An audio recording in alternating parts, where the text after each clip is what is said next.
Hello and welcome back to the Sports Centre YouTube channel. So today we're talking Premier League.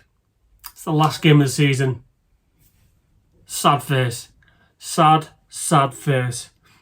It's not all sad because we've still got that 20th Premier League title or 20th Championship to pick up, should I say. But ultimately, for football fans who are supporting Premier League clubs around the nation, we all hate this day. We dread it. And it's arrived. And to be fair, for most of us, there's not that much on the line. The title's done. The relegation's done. But there is the Champions League spots. There is still not 2, 3 places to play for. So, as we found out earlier in the season, the Premier League gets 5 teams now to qualify for, the top 5 qualify for the UEFA Champions League next season. Brilliant. So Liverpool's in, Arsenal's in, and there's a scrap. And I mean a scrap for this next spot. And before Man City played, who did they play the other night? Man City played a game the other night. Can't remember who it was. Not that long ago, but even still, there was 1 point separated City, Newcastle, Chelsea, Villa, Forest. 1 point separated 5 teams. 5 teams basically gunning for 3 positions. Doesn't work. So we're here today to look into how that pans out, and I'm going to give my predictions to how I think it pans out and who I think is going to qualify for the UEFA Champions League. So let's have a look at the league table at the moment. As it stands, you've got Man City, 68 points. Newcastle, 66. Chelsea, 66. And then sitting outside the top 5, you have got Aston Villa, 66. And Nottingham Forest on 65 points. So, as you can see, it's ridiculously tight. So let's look at the fixtures straight away. Let's start with the top. We've got Man City, who are currently sitting 3rd in the league. They are away at Fulham. Now, Fulham are still pressing for European football, if you like. I mean, there's outside a small chance they could get in the Conference League. They're currently sat 10th. Man City away at Fulham. Somewhat on the line for Man City. Man City, a draw could see them outside, and I don't see a world in which Man City draw that game. If I'm honest, I think Man City quite comfortably win away at Fulham. So I'm not going to dwell on that game too much. I think City win. City get the points. City's goal difference, I think, is better than the next thing. Plus 20. Let's have a quick look. Man City's goal difference, they are on plus 26. And the nearest one to them is Newcastle on 22. So they've got another little buffer just in case goal difference comes into it. I'm having City to win. So Liverpool, Arsenal and City take the top 3 for me. And then we're scrapping for the next ones. Newcastle, currently sitting in 4th position on 66 points. They are at home to Everton. Now, for me, home banker all day long. I think Everton have done what they needed to do this season in terms of they probably wanted to stay up. They wanted to try and maybe push for a 14th to 10th finish, maybe mid-table, or that the top of the bottom half of the table, I think, is probably the ballpark that Everton are playing in at the moment. So for me, Newcastle, if you could have asked them, who do you want to play? Last game of the season at St James's Park, you win, you go in the Champions League. I'm sure they would have picked someone over like Everton would have been probably in their 5 or 6 picks, shall we say. So Newcastle have got a favourable draw there. Everton, nothing to play for. They're safe. They've said goodbye to Goodison Park now. Again, like I said, not really nothing on the line. So you play for pride and all that, but for me, Newcastle will be well up for this game. Eddie Howe will have those guys tuned to perfection. Because I think Newcastle's targets this season would have been Europa League football, maybe. Who knows? Newcastle fans may not like that, but I think given that originally we all thought it was going to be a a top four. You probably put Liverpool, Man City, Arsenal, and then you've got a batch of teams scrapping away for that fourth spot at the beginning of the season. I think Newcastle ambitions, they would have been targeting a Europa League. So for them to be in such a strong position to be in the Champions League, I just can't see them letting this slip, if I'm honest. And I dare say that they could be a dangerous team next season if they do get in the Champions League with the money they have got to spend. This is the interesting one for me. It's Forest against Chelsea. This could be a shootout for that fifth spot. And I'll be honest, I think this is going to be a draw, you know.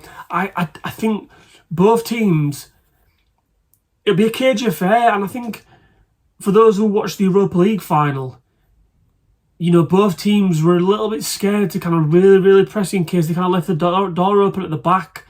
And I think this will be similar. I think Forest will do what they always done. I think they'll sit back, they'll wait.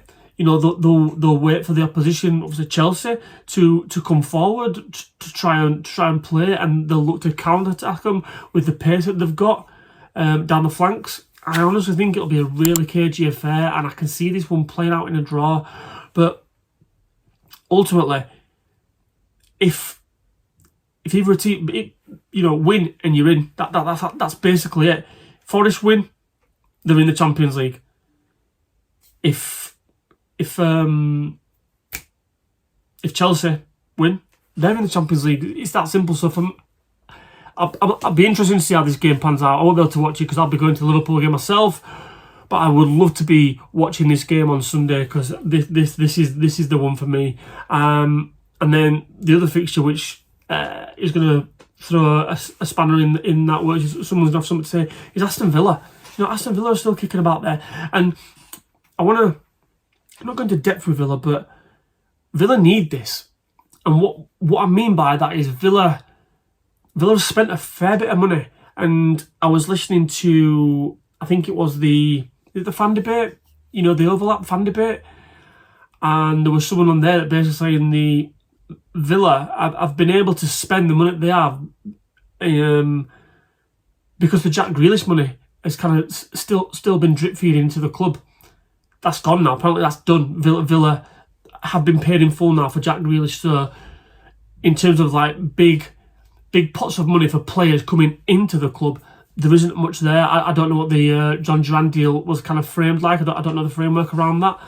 But in terms of financially for all the PSR stuff, Villa need this more than any club because they've spent quite a bit. You think what they spent in January as well. And I know like Rashford is on loan. I think Asensio's on loan as well, but they still spent the money and they will still be looking to spend more money in the summer. So I think it'll be an interesting one for Villa. You know, they're away at Man United as well. And listen, do I think Man United will have a say in this? No, I don't. I think it'll be Villa's game. I think they'll easily take the points. If I'm honest, I think Man United will be a really dull place to be. I think the mood around Old Trafford will be really gloomy, given the terrible season in the league they've had. They had the silver lining where they potentially could have won the Europa League. Obviously, Tottenham pips them to that. So I just think the whole atmosphere around Old Trafford in terms of the home fans, it will be poor. And I think Aston Villa need to seize on that. I think they will seize on that. I like the manager. I think Emery will make sure they go out there and do the business.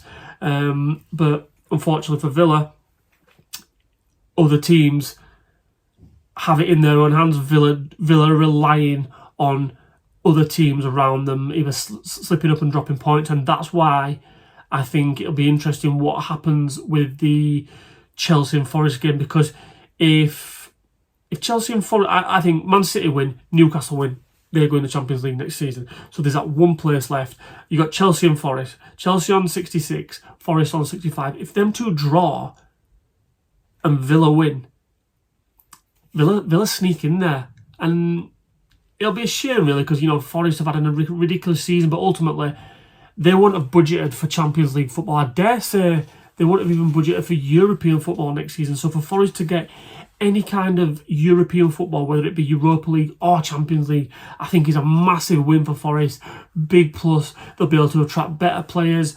The budget will obviously go up in terms of obviously the financial stuff for wages and transfers and things like that. So for Forest,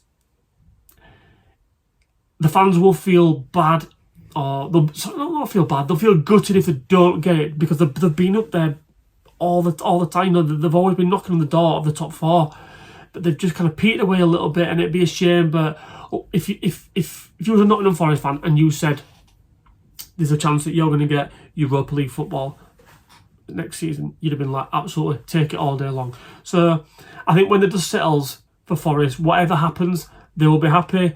Chelsea's an interesting one because they spend a hell of a lot of money. They'll probably want to spend more money, and if they don't get that Champions League money, which is what it's all about these days, it'd be interesting to see kind of players that come in, players that go out, and I guess that's why Chelsea are locking their players on long-term contracts, because they're not really a set-in-stone Champions League club. Like, they're pushing it, they're pushing that ceiling, but they're not quite locked in like Liverpool, Arsenal, Man City. So they're my predictions. I think City and Newcastle get over the line. 2 wins there for them. I think that Chelsea Forest draw, and I think Aston Villa sneak in the back door. And on that note, I'm going to leave it there. Let us know in the comments though what you guys think. Let me know who you think is going to get in those Champions League spots come tomorrow after the games. And if you've not subscribed to the channel already, what are you waiting for? Hit that subscribe button right now. I'll catch you in a bit.